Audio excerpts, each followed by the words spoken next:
Much, Mr. Speaker.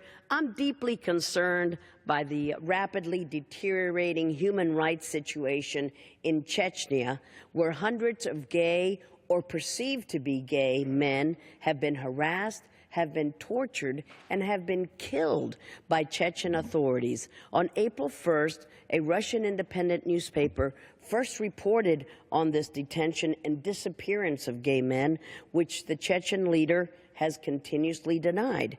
You see, Mr. Speaker, the leader, Ramzan, refuses to acknowledge that gay men exist in Chechnya, but we know from many credible reports that the Chechen government has allegedly put these men into camps, and it plans to eliminate its entire gay population by Ramadan, which is May 26.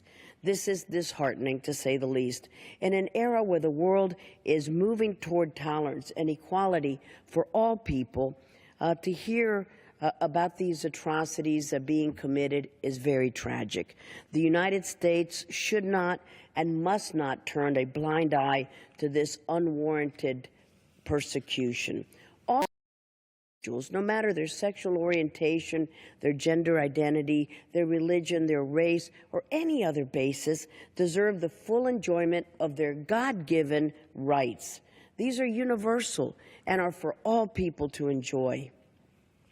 In the wake of these events, I joined several of my colleagues from both sides of the aisle in sending a letter to Secretary of State Rex Tillerson to ask him to take swift action and condemn these atrocities, which run counter to American values of promoting human rights and freedom, and that should guide strategic decisions that we make on U.S. foreign policy.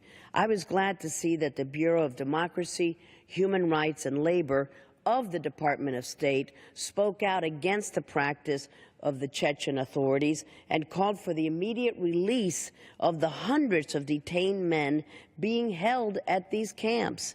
UN Ambassador Nikki Haley must be congratulated also. She condemned these abuses and raised the issue at the first UN Security Council meeting. And I look forward to the continued collaboration of these agencies and with my colleagues, because we must send a united and clear message that we are against all forms of discrimination and all forms of violence. We must not forget, Mr. Speaker, that Putin has significant influence over what goes on in Chechnya, and to date, Putin has done nothing to help. This is simply outrageous. From restrictions on political participation to the suppression of civil society, to the silencing of religious minorities, to the prohibition of freedom of expression, Russia has a deplorable human rights record. Just over the last few years, the Russian government has adopted laws that restrict free speech, that restrict free association of LGBT individuals, and Russian agencies threaten the removal of children from their rightful, loving homes. Chechnya's crackdown on the LGBT community, directed by government officials, it is very clear to see that these are not haphazard events. These are state-sponsored violent activities. So it is time for Putin to talk to his crony, Ramzan, and put an end to this barbaric gay purge. No government ought to be able to dictate how each person expresses their individuality, and no government ought to be able to use children as pawns to punish and intimidate others.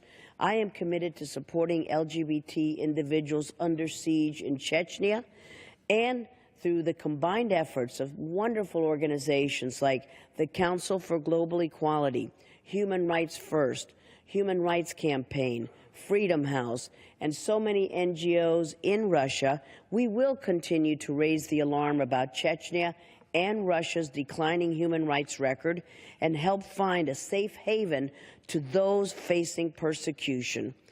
Living in a free society and a truly blessed nation like ours, it reaffirms our moral obligation and our unique responsibility to speak for those who find themselves under the shadow of oppression and tyranny.